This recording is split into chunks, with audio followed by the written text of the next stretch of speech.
Hello and welcome to the Backstage Creative. My name is Krista Copper.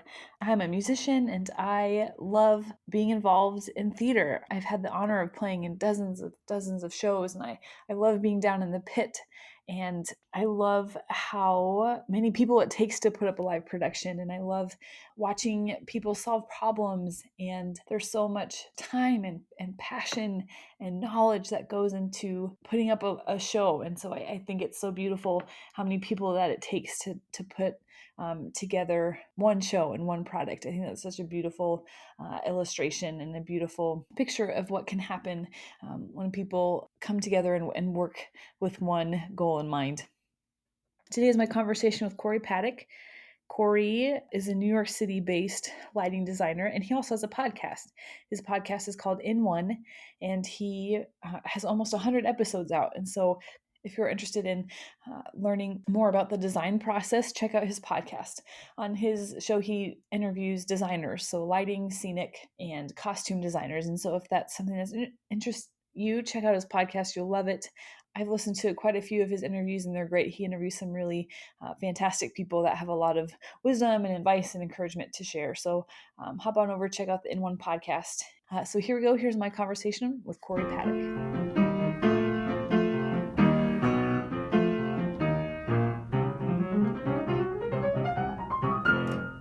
So let's start with your background, where you grew up, and how you got into theater. Sure. So I grew up in Pittsburgh, Pennsylvania. I was a sort of a theater kid from a very young age, and I was into acting and onstage stuff. Certainly a lot more than backstage things. And so I was a theater nerd and did all that sort of growing up through school, and then somewhere in high school, I sort of became more interested in the offstage stuff. And so I decided to pursue that instead, and went to college for design instead of acting, which I think was a good call.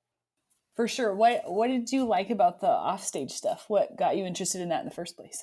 I don't know. I mean, I guess I've always been interested in theater design. It had just not occurred to me that that would be a career choice because I just like being on stage so much. But I grew up around a lot of theater kids, and I would see them all graduate and go off to New York, or wherever, and I saw that it was a hard life, and Mm-hmm. it was hard just constantly auditioning and making ends meet, and I didn't think I had the stamina for that, and I didn't think I was good enough. Like I feel like I have a good sense of sort of self awareness, and I enjoyed being on stage, and I did stuff, but I didn't feel like I was going to be sort of competitive in the professional market, and so it just didn't seem like a very pragmatic choice. But I was always interested in scenery and lighting and kind of all the backstage mechanics, and so it was just a natural segue into that. And then it turned out I had sort of a knack for it,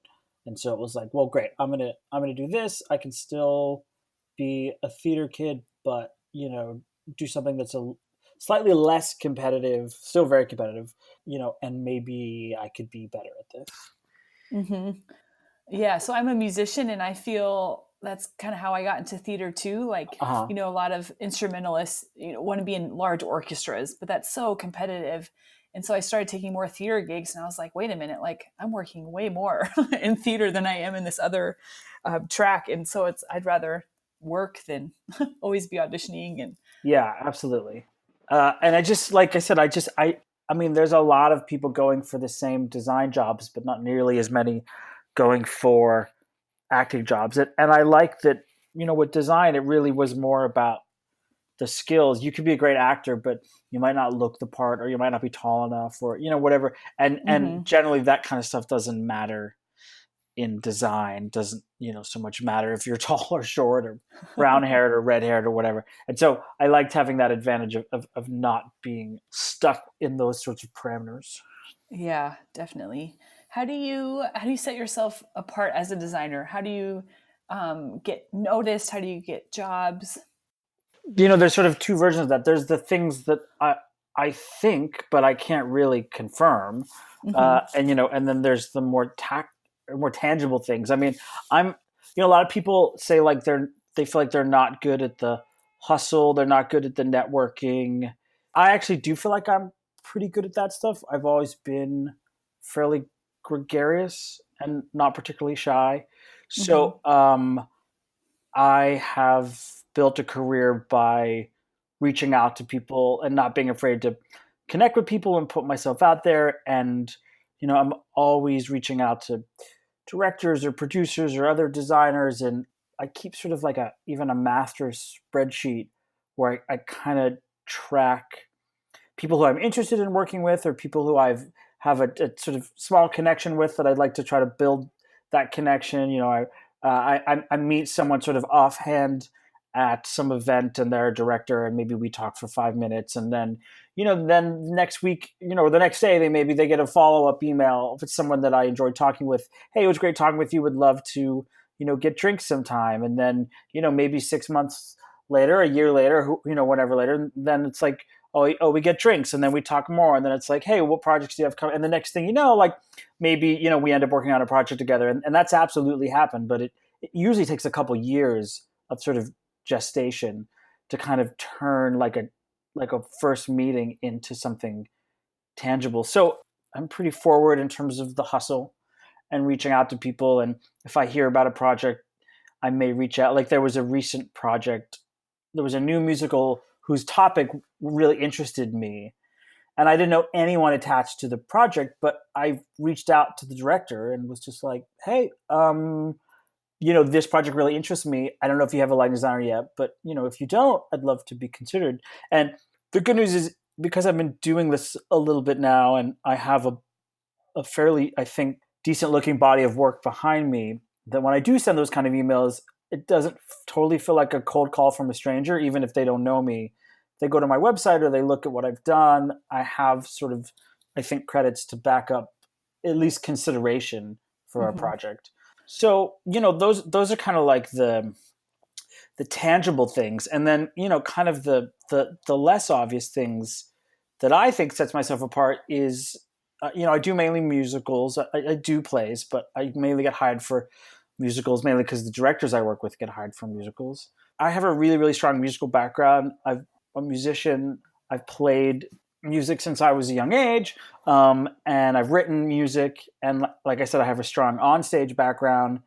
Let's say this, I've talked to a lot of music directors who are like, it's really fun like doing a show with you because you're really interested in the orchestrations, and we sit and we look at the sheet music and we talk about like, I'll talk about like how a thing is orchestrated and what would be like an appropriate lighting lighting idea to supplement that, just so it feels proportionate to what the orchestrations are doing. I always go to like the zits probe of a musical if I can, so I can hear the orchestration, so I know going into it like, is this a big button, is this a quiet button? And so I have a real sort of keen sense, I think, of musicality and musical timing and rhythm, and I think that's the thing that I mean, plenty of lighting designers are good at lighting musicals, but I'm not sure how many of them could sit down and play the drums or play the piano, or in the way that I potentially could. So I think that helps a little bit in just the finished product. The lighting feels in sync with the music and the choreography in a way that maybe others don't. So I think that's a strength. You'd have to ask a director or Hmm. choreographer if they agree or not. Yeah. Yeah, as a musician, I love that. I've never thought about, how the lights and the music can complement each other. But I mean, of course, it makes sense once you say it. It's like, oh, duh. Yeah, it has to be. Like I just did this production of Footloose at the Kennedy Center, and like I had done a Footloose earlier this season, and I know the show really well. And I went to the Zitz probe upstairs at the Kennedy Center, and it was the first time I had heard our version with our orchestra, and it was the first time that it sort of felt real. And I was like, oh shit, like we're doing this tomorrow, like it's time to like step up and get ready, because just sort of hearing the live musicians for me was kind of the last missing piece. And once I heard what it sounded like, not only did it inform sort of what the lighting needed to be, but also like, oh, this sounds really good. I want the lighting to be really good. I want it to match this. I want this. This is creating an energy in the room and an energy in me, and I want the lighting to enhance that. And that element didn't really happen until I'd heard the orchestra. So you also have a podcast, which we'll I get do. to. I do. Yeah, This is the first time I've been on someone else's podcast, though. yeah, awesome. Isn't it weird being on the other side of it? It's great. I don't have to do any prep work.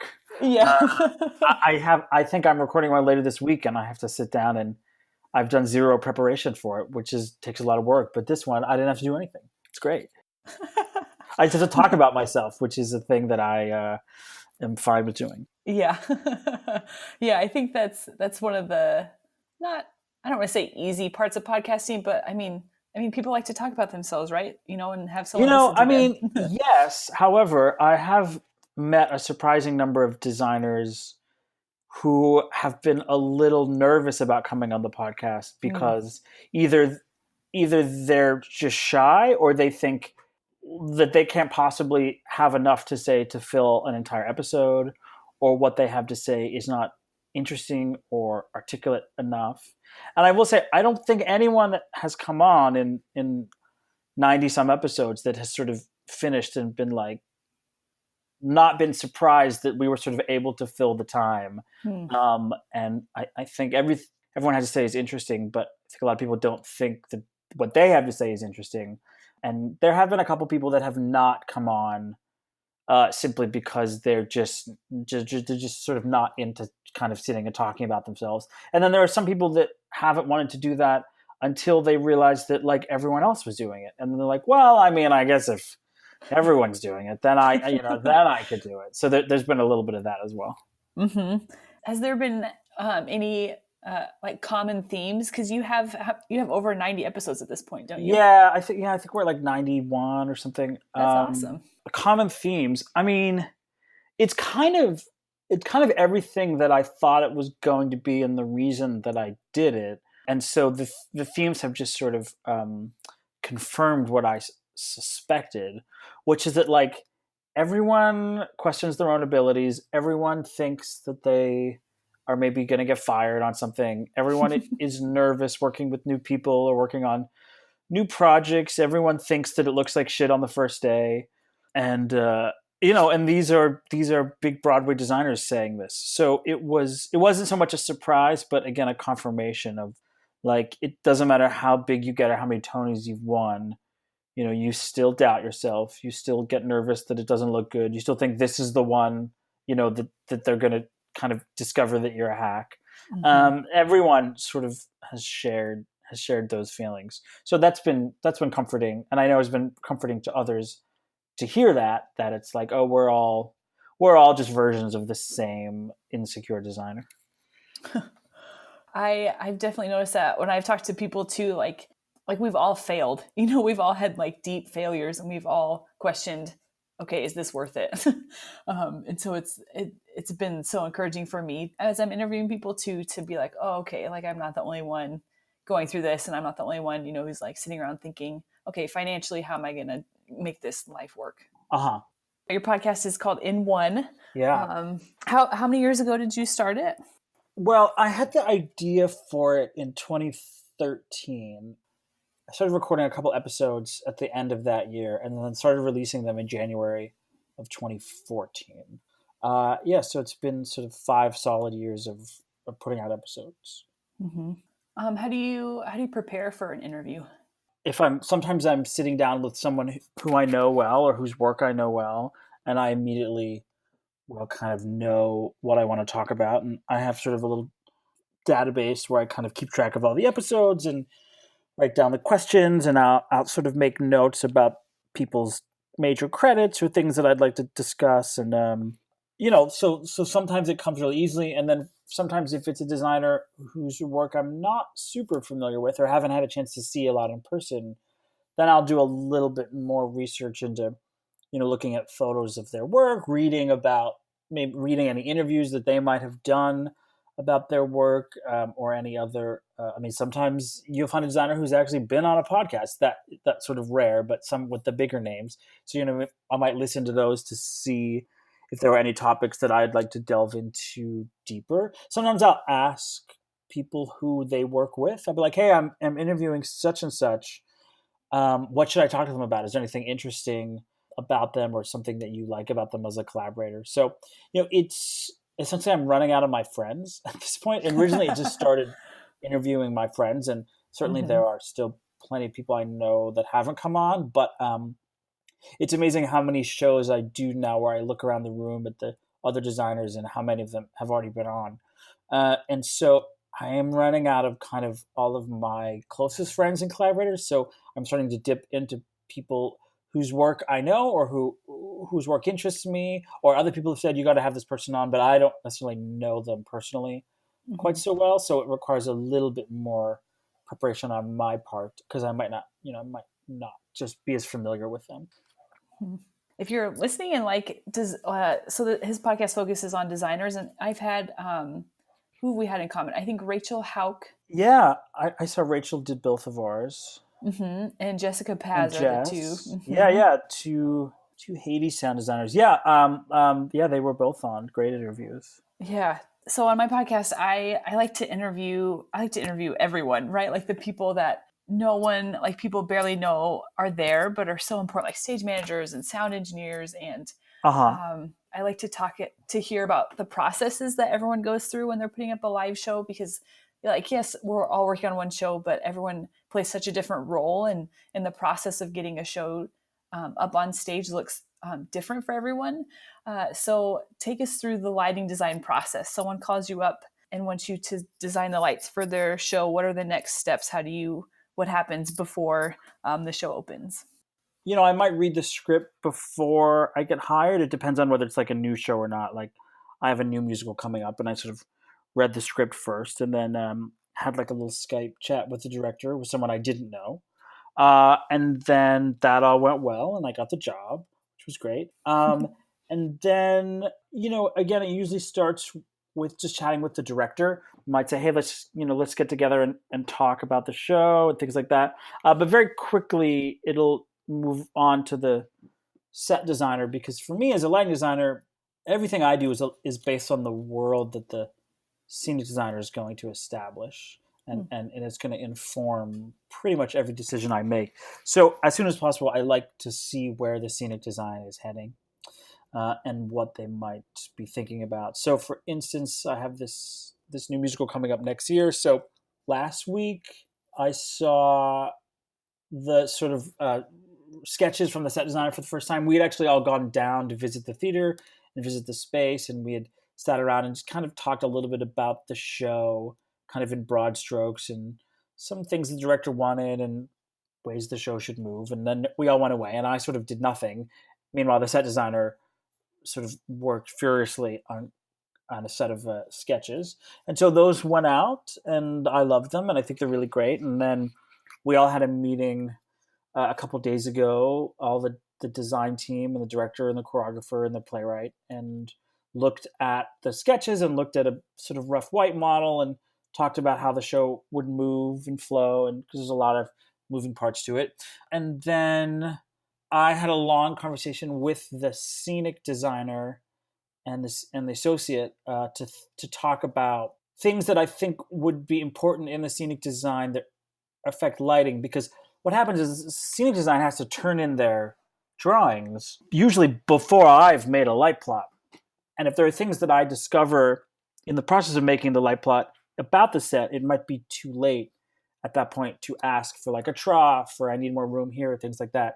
So I kind of do like a first pass with the set designer just to talk about like, oh, how do you envision this being lit? Are these is this backlit? Is this front light? How do we get light in here? Can I have like a gap for side light here? I mean, I kind of done enough of these, and enough with this designer, that I also sort of, even without making a plot, I kind of know what I'm going to need. And oh, there's going to be a mid-stage thing that's going to cover these lights, so we need another way to light this other thing. And so we'll kind of do a first pass, and then they'll go off and essentially put together the scenic package. And once that gets essentially approved, then I will start drafting on top of, or not on top of it, but I will take that and start my work. And I usually will make like a big list of ideas, of just lighting ideas, of every possible thing that I can think of that's come out of all of our various meetings. I probably will have read the script again, maybe listened to some music, things like that. Maybe done a bit of my own research. So I don't do a ton of research, and then I'll just start laying out the show. I'll usually do like a first pass pretty quickly, like within a couple days, and then I like to kind of walk away from it maybe for a couple weeks. Usually, hopefully, if there's time, I'm usually designing it. I try to design it early as possible. Usually, I'll work on it for a bit and then maybe disappear, go tech a show, go do something else, and then come back to it and see what I've done and see if it still makes sense and see if I still agree with it and see if I can understand it. And then, then that'll get fleshed out into a design. And yeah, then it all gets sent to the theater. And hopefully, in the meanwhile, we've been budgeting it and usually before I make a light plot, if there's going to be some sort of rental package or shop order, I've usually figured that out actually before there's even a plot, so I kind of know what I have to work with. Mm-hmm. And yeah, and then at some point you show up in the theater and turn it all on and see if it worked. What do you do if when you get stuck on a design or you can't figure it out or it's not you can't get the vision just right? How do you handle that? Yeah, I mean it's tricky for lighting design because in a way for me it's so unartistic. Like I totally get that with like a scenic designer, sort of like I can't figure out what this is, but making a light plot is at the end of the day, you're just putting like metal tubes of light on pipes. Yeah, and you haven't quite gotten to the art part yet. You think you know what the art will be, but the only time I really get stuck is like practical things. Like I can't figure out how to get light into this part of this. Like I don't know how to light this part of the set. Hmm. There's no. I did a show. Oh well, I mean, I have the next show I'm about to do. There was some really hard scenery to light. Just the nature of the theater and the lighting positions, it was really hard to get light onto certain parts of the stage. There's like no balcony rail, and I needed lights really low to get lights really high on the set. I just couldn't figure it out, and I finally came up with what I thought was a solution. But I don't know if it's going to work. I mean, I'm going to find out in 2 weeks. But if I'm getting stuck on sort of like, well, I don't know what else to do, I just try to walk away for a little bit. I might go, I'm out of ideas for today, or like I might go for a run, or just I usually have enough projects working on and they're in all different stages, so I can sort of just leave something for a day and work on a different project. Mm-hmm. Um, I'll often go back to the scenic renderings. There's a plot I'm working on right now for next year where I just keep going back to the set designers' renderings and looking for sort of like little corners and nooks and crannies of the stage or of the set that I haven't considered. Oh, I need some light there. Oh, it'd be interesting to hit that piece of scenery from a light from this angle. So I'll really just keep going back to the set and the environment and looking for things that just haven't occurred to me yet. And then a lot of times, like things will just come to me. Like I'll just kind of just be out in the world and sort of thinking about the show kind of in the back of my mind and oh wait a minute, what if we did, and then an idea will sort of come to me. I don't get like an equivalent of like writer's block for Hmm. designers. That absolutely happens in the theater if I'm sitting there and I'm lighting yet another musical number and I'm just like I don't know what to do with this number. I think that's more the case of kind of an artistic block. But that doesn't usually happen until being in the space. Mm-hmm. In terms of like artistic blocks, how do you get out of that? I mean, honestly, I don't. I just sort of like muscle through it and Mm-hmm. move on. I mean, this was a thing that Ken Billington always used to say, which is just like, just keep turning the page, which means like, just don't get hung up. Don't like kill yourself. Just if you don't have a good idea, just put a bad idea on stage and move on. Mm-hmm. Because you might discover something afterwards that you can go back and put in. You might if it's the end of the day, sometimes you're just creatively just spent, especially if it's a 10 out of 12. And you're just like, I'm just creatively out of ideas today. And you come in the next morning and you'll feel fresh and rested and you'll have a new idea and a better way to attack something. I mean, it really is just about like, I don't know, just make it blue. Okay, turn on some this. All right, now make it pink. And then like, I mean, it's sort of just like hold your nose and swallow. Just get something on stage. You will almost always have time to come back and fix something that's bad in previews or in rehearsal or in your own queuing time. But the worst thing you can do is just get hung up on a thing, and it just overpowers you and you can't move on and you can't get through tech and it just consumes you. And that's sort of the worst place to be. So I find I just do whatever I can to get through it. Or maybe, maybe you don't write all the cues. Maybe you just sort of write the bones and then come back. And I think invariably, you have a better idea at some point. And with perspective, you can usually come back. Like if you watch a run through, like I remember there was a show. Oh, it was one of I lit a couple productions of Newsies, and I remember one of them, just like I just remember sitting through a run through and being like, "Wow, King of New York is terrible. I know how to fix it. Like I know that it's bad, but I also now seeing it, I know what's wrong with it, and I know how to fix it. And so then you go back and you fix it." I've had several people say, like what we're doing, yes, is very important, but it's also not surgery. Yeah, absolutely. Yeah, nothing is worth like getting hung up on. I mean, it's silly. It's just like, I have friends that say like, it's just play practice. Like we're just at play practice. Like Mhm. don't like go crazy over it. So yeah, I try not to get hung up on any one particular sort of blockage. It usually clears itself up. Yeah. Do you have a favorite part of the design process? I mean, I have a couple. I love sort of getting the scenic ideas for the first time. Sometimes it's off. I mean, sometimes it's like, oh God, I don't like this set. But there is sort of the anticipation of like, because the thing that, a thing arrives in my inbox. Here's what I'm thinking for the show. And, the thing I'm about to see is going to greatly impact my life potentially for the next couple months on this project. Every color I choose, every place I put a light, everything is going to be based on the world that the set designer has created. Is it realistic? Is it high concept? Is it abstract? And so that moment of seeing it for the first time is really exciting because it's sort of like opening up Pandora's box of like, oh, here are all the things I could do with this. So I really like that process. Hmm. Um, I love, I mean, sort of touching on it earlier, I love when the orchestra gets involved. I often feel like my work, as I said earlier, it doesn't really make a lot of sense without the orchestra. Like if you're cueing a rock musical with a piano, it just looks ridiculous when you're teching it, and it isn't until you have like a rhythm section that it makes sense. And I know what it looks like in my head, and I know how it's going to work because I've often maybe cued it to the album, or I've been listening to the album, or demo recordings. But people in the room don't necessarily know that yet, and it doesn't make a lot of sense. So when the orchestra suddenly is there, kind of everything clicks. So I like that, and I love just sort of the first run through after tech. I know a lot of people hate that, but teching, like making it for the first time, is the hard part. I find going back and refining and editing is a lot more interesting and a lot more fun because now you know your palette and you know all your tools.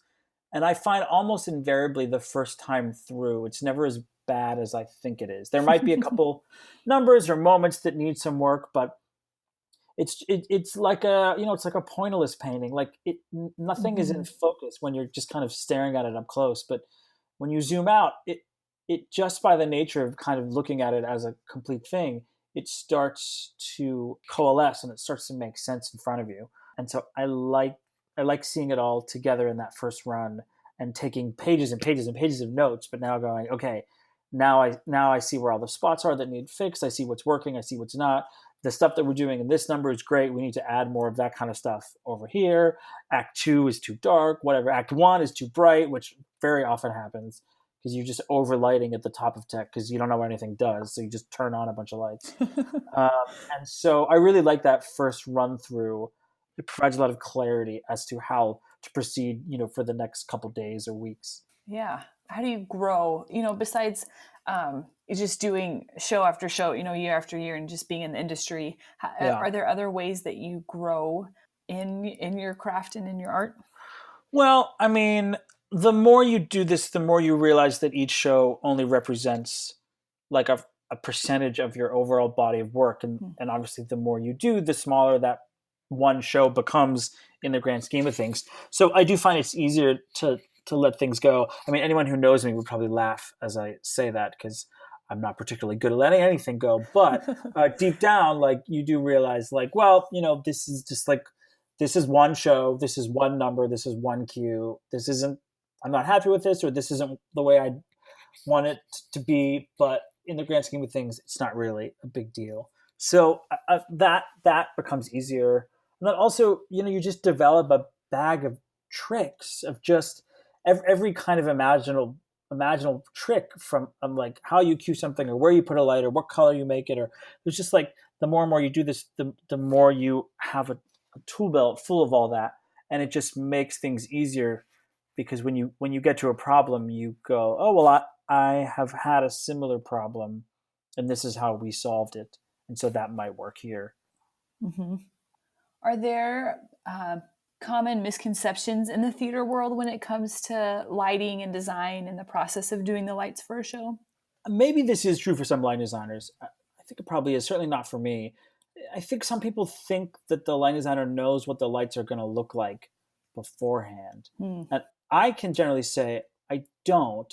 Again, I go back to the painting. It's sort of like if a painter gathered all of their favorite brushes and all of their favorite colors that they think will be good for whatever painting they're making, and they say, well, I know it's going to be made up and it's going to be made with all of these things, but I don't know what the painting is going to look like until I make it. And I've had directors and other people in the room, they might see something on stage during focus and they might go, oh, what's that for? Like, who knows, some interesting thing on the floor or on the back wall, or a color. And they go, oh, what's that for? And my answer is often, I have no idea.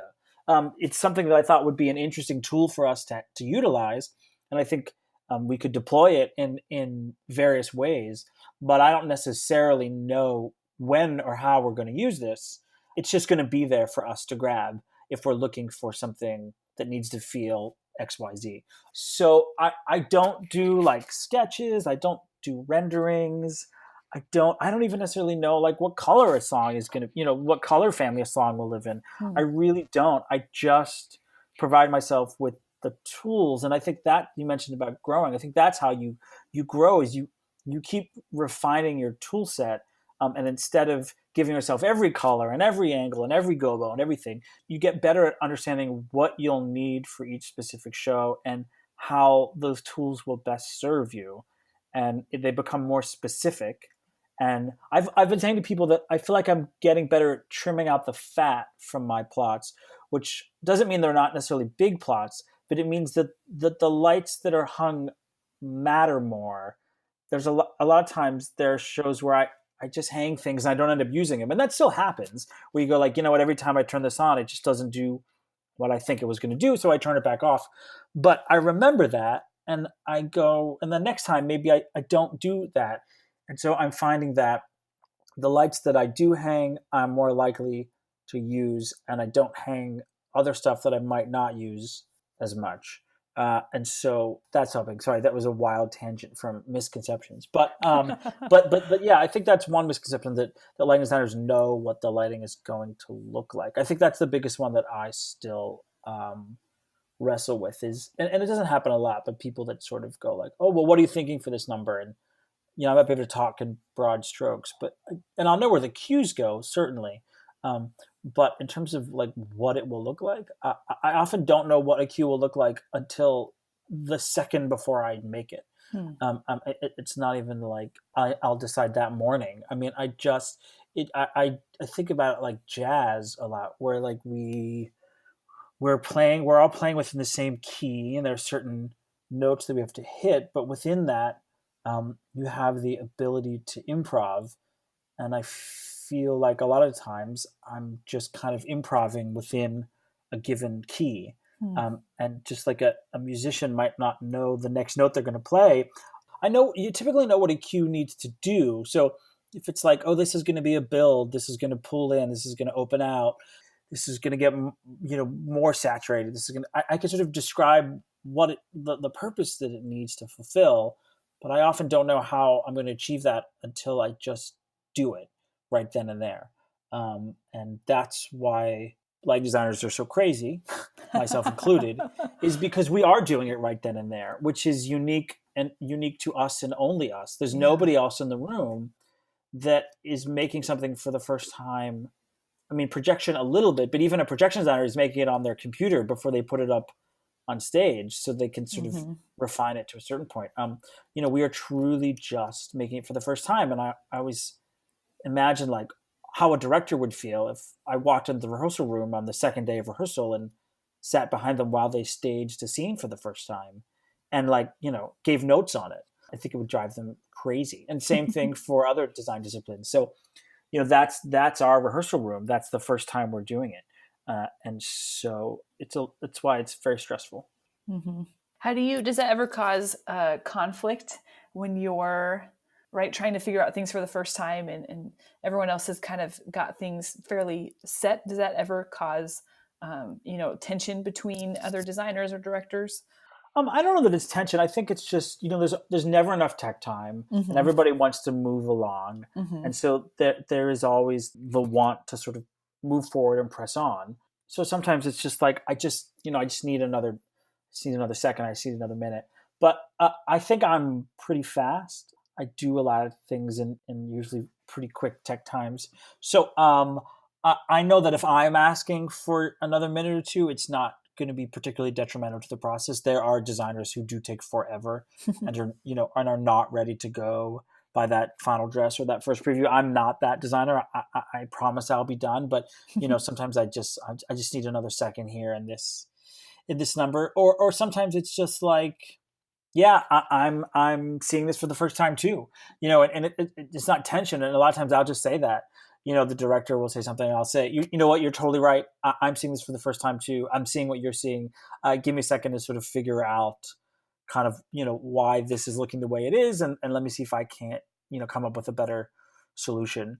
I certainly have seen that tension between other designers and directors. I think I rarely have that anymore. Mm-hmm. um, Most people have an understanding that the lighting designer is doing this for the first time, and they don't run up and scream in your ear the second you turn on a light. You go, oh, that's ugly. But it's just about balancing, and often it's understanding that a director or set designer, they might not know whether, like, are you just sort of auditioning this idea, or like, do you think this is what it is? Because if this is what it is, then I think we need to have a conversation. But if you're just sort of trying this idea out, then they're willing to sort of give some leverage while we play. So I Mm-hmm. try to be clear about, like, I'm just, like, just give me a second. I'm just going to try something. I don't know if this is going to work. Like, I just want to look at what if we did this in silhouette, or who knows. And then we might all look at it and go, yeah, that's terrible. Let's not do that. So, it's just patience. It's just asking for everyone just to have a little bit of patience. And it's always much harder at the top of the show. I find, like, especially opening numbers are really, really hard, mainly because they're often written to be these big, long, epic things that take up multiple pages and introduce all the characters, and they require a lot of cues and a lot of focus, and where are we looking and who are these people. And it just happens to be the first thing that I'm also doing. Mm-hmm. We're starting with a really hard thing, and so the opening number always takes long. It always feels like we're moving too slow. It feels like everyone feels too bright or too dark or too washed out or too whatever. And so I often sort of beg patience early on to just say, like, we all have to learn together the visual vocabulary, and it's gonna feel a little clunky when we start out. Just bear with me while we get our sea legs here and sort of figure out what our show is. Mm-hmm. So yeah, that's how that sort of has to work. Yeah, like it's keeping those lines of communication open is so important. Like communication, like is everything in theater. There's so much communication that has to happen between all the departments, and yeah, talking to people respectfully and having those like intrapersonal skills. Absolutely. Mm-hmm. Is there anything you wish you would have known in your first few shows as lighting designer? I mean, probably a million things. Right. It's hard to pinpoint any one thing. I mean, I used to map out sort of, sometimes I would map out too specifically what I thought the lighting should be, to the point where I would dig a hole for myself if I needed to make a change. I do remember very specifically doing a show where it was going to be a very quick show. It was like a 1 day thing, but I had sort of mapped out, this is the red number, this is the blue number, this is the orange number, this is the white number, whatever. And I remember then getting in there with the director and sort of making a number orange, and the director going, man, the orange feels weird. Like, what if it was pink? And in my mind, I'm going, but the next number is pink. This can't be the pink one. And so I had to sort of reverse engineer out of that. And that was a little tricky. I'm a little bit better now. I sometimes will do that for the opening number, again, for the reasons that we just said, that the opening is hard for many other reasons. So if I can have a little bit of a game plan for the opener, that helps. But to sort of trust in my instinct in the moment. And I don't know that that would have helped earlier in my career because I don't know that I had those instincts. Mm-hmm. But now, it's like seeing a car crash. I mean, that's not a good analogy, but like seeing something coming up ahead of you and sort of going like, I don't know how I'm going to deal with this, but I know when I get there, I will have the instinct and the training to figure it out. Mm-hmm. And I've gotten better at that. What else do I wish I had known?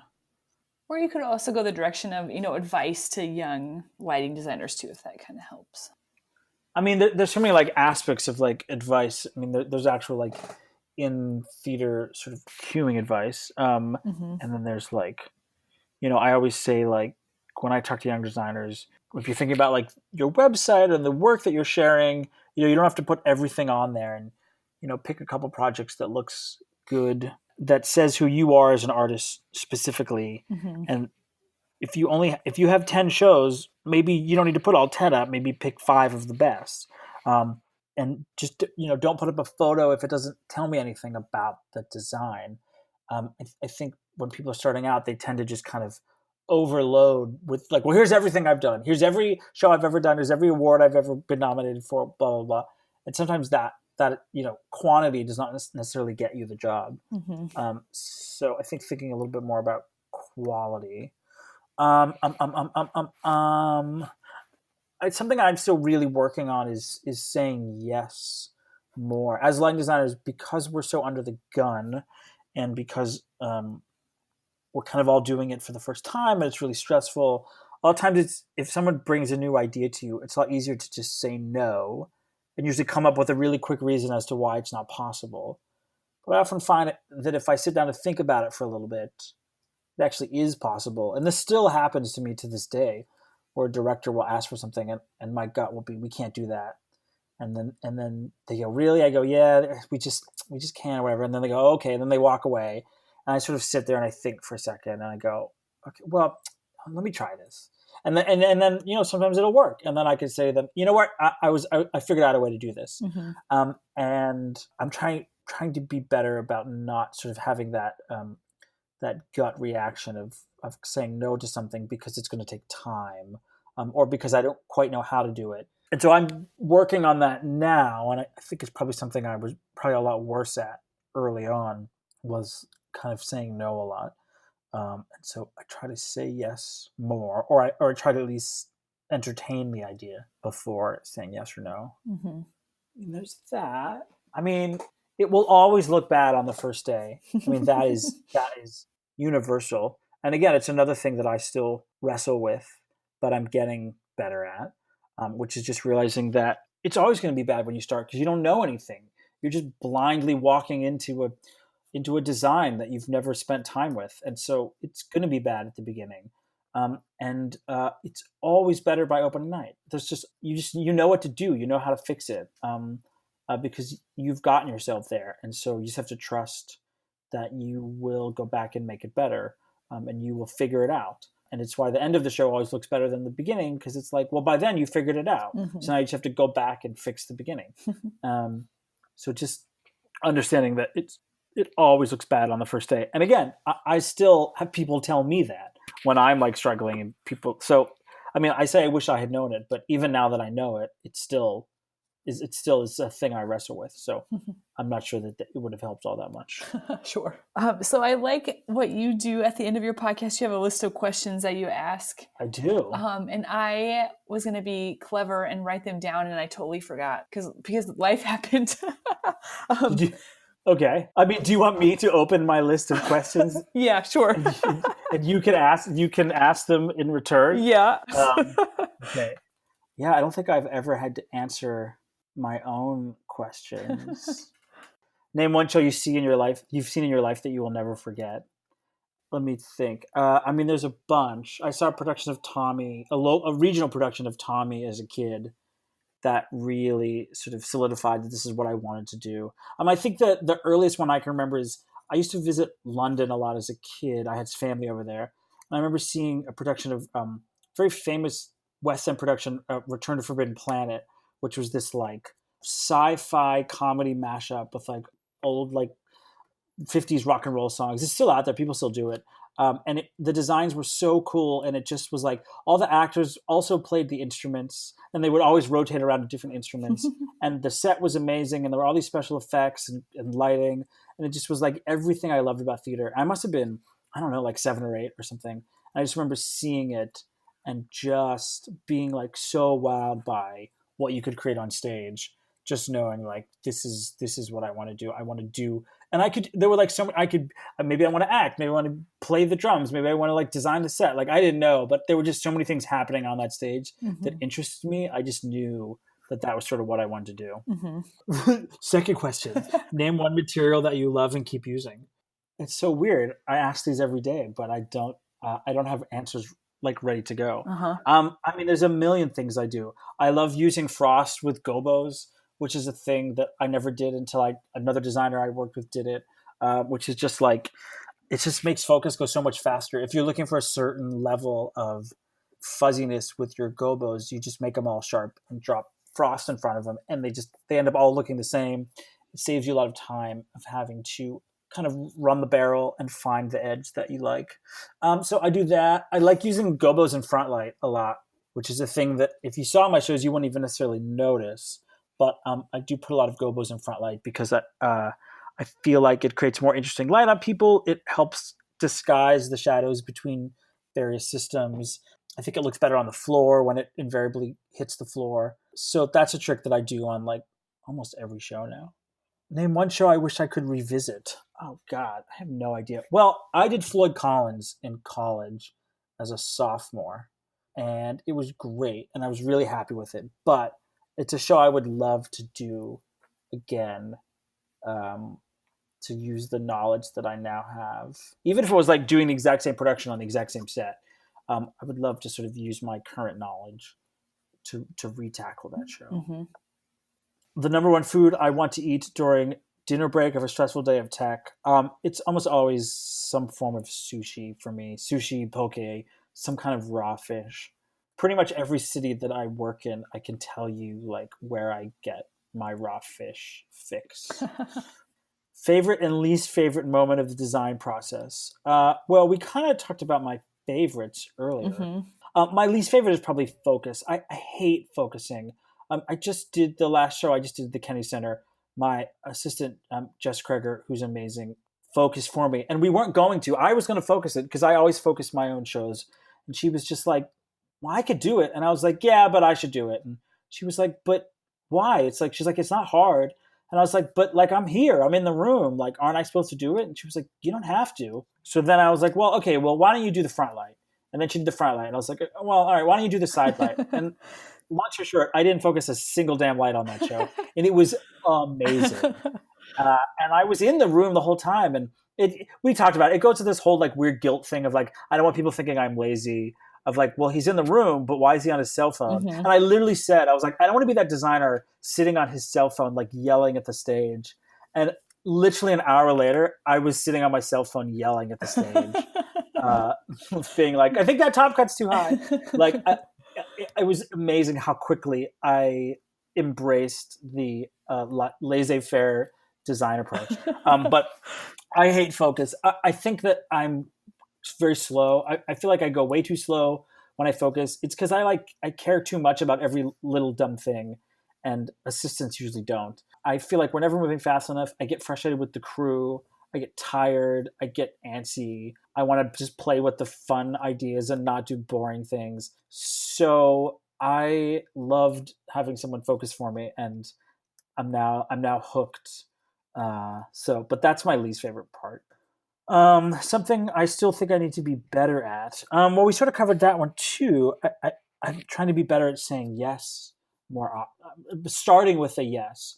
Or, the other thing that I still catch myself doing is like in early design meetings, raising red flags about ideas before they've been fully discussed. And maybe I'm right. Maybe like the thing we're discussing isn't possible.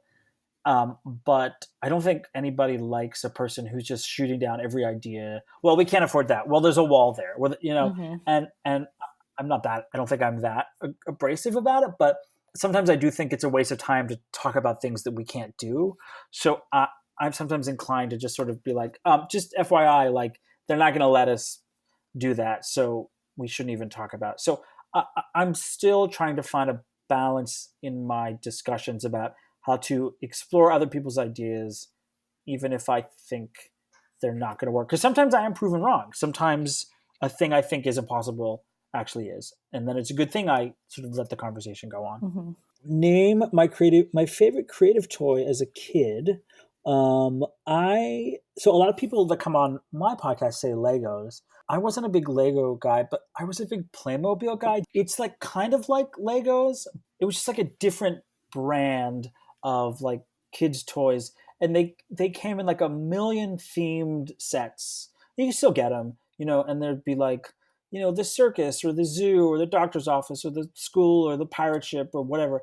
And they were just like these box sets with figures and what was essentially model scenery, which is I think why I liked it. I would just create little stages in vignettes, and then I started getting into like stop motion animation. So then I would use them to make like little old home animations and things like that. But I would make little toy theaters with drops and all sorts of scenery, and it was all Playmobil pieces, and I think that really helped develop my design eye. And then I would light them too. Once I started getting into lighting, I would find like flashlights and track lights and anything I could find, and sort of start lighting these little sets.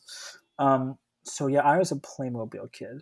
Name the job I would do if my profession completely went away. I ask people this all the time, and people seem to always have good answers, and I don't have a good answer to this, and it's quite scary. What's funny is when I was a kid, I wanted to be like 10 different things. I went through so many phases. I wanted to be a geologist. I wanted to be a marine biologist. I wanted to be a magician. I wanted to be like a special effects or like visual effects designer for like film and TV. I mean, I wanted to be a composer. I wanted to be a drummer. I wanted to be like a million other things. The problem is like, I don't know any of that stuff. I didn't get good at it. I didn't study any of it. So, I actually I don't like have other skills. So, if my profession goes away, I'm going to be screwed big time.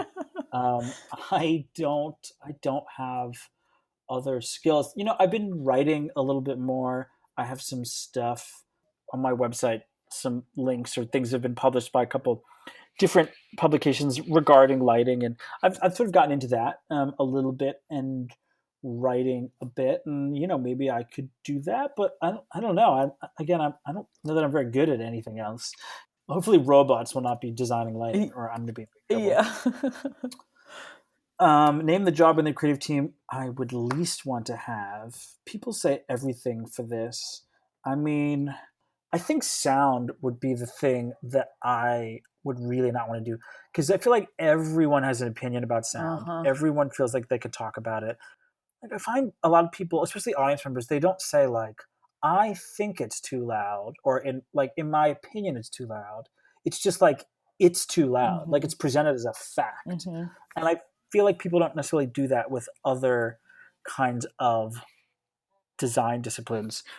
I just don't think I could understand sound. There's so much about it that seems like voodoo to me. I always say like if a plane flies over the theater, like the lights don't change color, but suddenly like the microphones drop out or wireless frequencies, all that stuff is it's very confusing and bizarre to me, and Hmm. it just feels like wizarding, and I don't think I could ever understand it. I don't think there's just too many opinions, and for as late in the process as I do my work, the sound designer often is doing their work even later on a musical, Hmm. because like they might not be getting that orchestra until a day before there's an audience. Hmm. That is massive pressure. Also, because as a lighting designer, I'm a bit of a control freak, which is why I like that at the end of the day, someone's just hitting a go button for lighting. Hmm. But for sound, on a musical, there's like a live mixer, and so you're relinquishing a lot of power to someone else of your design, and I think I would have trouble having it not be sort of so locked down like that. Mm-hmm. So I'm gonna go with sound. Name something that I'm passionate about that has nothing to do with theater, which is the final question that I ask people. I mean, I love food. I consider myself a bit of a foodie, and anytime I travel or go to other cities, I'm always interested in trying new places, eating the local cuisine. I only say that because that's like non-theater related. I mean, something that's a little bit tangential related to theater is I still really love magic, which is a thing I was really interested in as a kid. At the time, I thought I wanted to be a magician, which was a terrible idea and something nobody should do. But the science and the craft of magic and misdirection and optical illusions and the way that illusions are built and audience expectations, all of that stuff that goes into like creating a good like magic performance, that stuff I'm still really obsessed with. And I try to see like any like magic show that comes through New York, I try to see. And I still read a lot about it, and I'm like always reading different books and old magician biographies. And so like I don't do it anymore. I couldn't do it. I have no interest in doing it, but like as a craft, it's something that still really really interests me. And because I do find I can bring a lot of it into my own work as like a someone who's telling a story on stage. Mm-hmm. And a lot of what we do with light is sort of telling, creating magic and illusions. And a lot of light designers I have found, talking to them on the podcast, I found a lot of light designers had early interest in magic. And so it's something that still really interests me to this day. There, I've answered my own 10 questions, something I've never done before. There you go. Awesome. Well, great. Thank you. Thank you so much for taking the time to do Of this. Where course. can people find you? They can find me at corypattak.com for all your website needs. You can follow me on Instagram at Cory Pattak. The podcast is at In One Podcast. I also usually post them about those on Facebook and Instagram as well.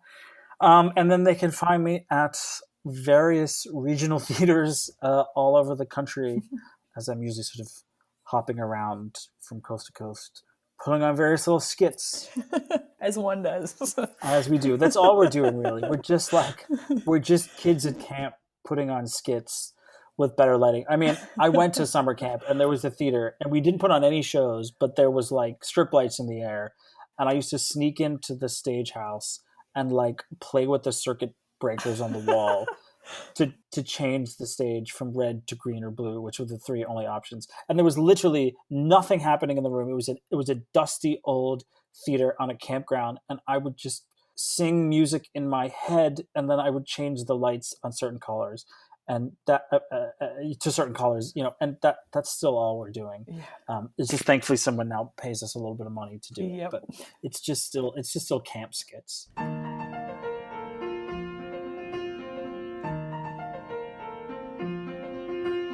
The music for the Backstage Creative was improvised and performed by Ian Leroy, and the logo was designed by Zach Rimbold.